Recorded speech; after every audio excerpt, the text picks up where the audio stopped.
हिमांशु, आप जहां पर खड़े हुए हैं वहां पर क्या स्थिति दिखाई दे रही है? आसपास की तस्वीरें भी आप बताएं।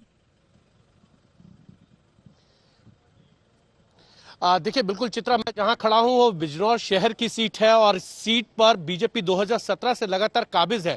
इस बार डॉक्टर नीरज चौधरी जो है वो आरएलडी की तरफ से जो है टक्कर दे रहे हैं सुची चौधरी को, जो पिछली बार भी यहां से विधायक बनी थी। अभी मैंने इन दोनों कैंडिडेट से जो है बात की तो सुची चौधरी ने कहा कि विकास, सुशासन और महिला सुरक्षा और कानून बड़ा मुद्दा होगा। दूसरी तरफ नीरज ये कह रहे थे कि ये वो मुद्दे हैं, विकास के कार्य तो यहाँ पे पता चल जाता है, जब आप दिल्ली से बिजनौर आते हैं तब पता चल जाता है कि सड़क गड्ढे में है, गड्ढा सड़क के अंदर है, ये साफ हो जाएगा। उन्होंने कहा कि नारियल फोड़ा जाता है तो सड़क फूट जाती है। इस तरीके के दृश्य यहाँ लगातार देखने को मिलते हैं। दूसरी तरफ सुची चौधरी ने एक बड़ी इंटरेस्टिंग बात कही चित्रा।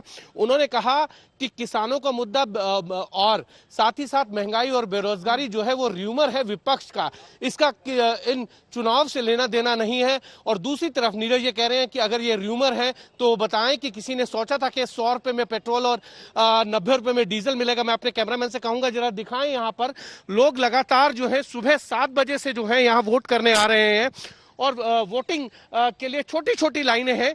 लोग आ रहे हैं, जा रहे हैं, लेकिन उनका एक ही मकसद है कि सबसे पहले यहाँ पर जो है वोट किया जाए और उसके बाद ही जो है जलपान किया जाए। बिजनौर शहर के अंदर 2017 के अंदर बीजेपी ने 8 में से जो है वो 6 सीटें जीती थी, लेकिन उपचुनाव हुए थे 2018 के अंदर, एक सीट बीजेपी को हार गई थी। जो वर्तमान स्थिति है वो 5 सीटें जो है वो बीजेपी के पास है, 3 समाजवादी पार्टी के पास है और इस बार आरएलडी उनकी साथी है। 2017 के अंदर आरएलडी जो है अलग लड़ी थी। अब देखना यह है कि क्या यहाँ पर गठबंधन बीजेपी को टक्कर देके उनकी कुछ सीटों को खींच पाएगा या फिर बीजेपी अपनी सीटें फिर से 6 की जगह 8 करेंगी, क्योंकि दोनों उम्मीदवारों का यह कहना था कि इस बिजनौर शहर की 8 की 8 में से वो जीतने वाले हैं। चित्रा,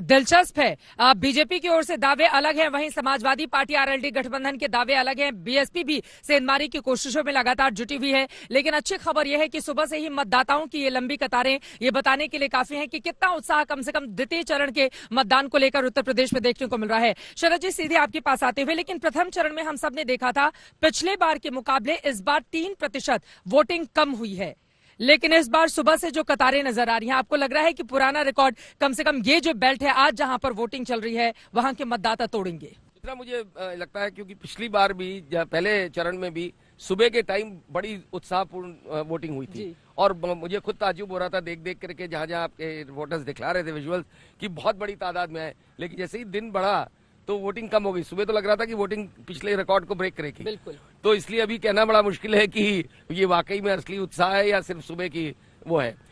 लेकिन जहां तक इसका सवाल है, एक इम्पॉर्टेंट फैक्टर इसमें है जो एक तो अभी इन्होंने आपको बताया हिमांशु ने कि पिछली बार आरएलडी अलग से लड़ी थी, एक बार गठबंधन में।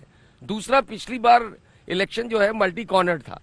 बसपा एक सीरियस प्लेयर के रूप में देखी जा रही थी। बिल्कुल। इस चुनाव में बसपा जो है उसको सिर्फ माना जा रहा है कि वो आम धारणा ही बन चुकी है कि वो बीजेपी की बी टीम है। तो इस वजह से सर्टनली आपकी बार जो वोटिंग है वो किस तरह काफी आश्चर्यजनक रिजल्ट्स होंगे।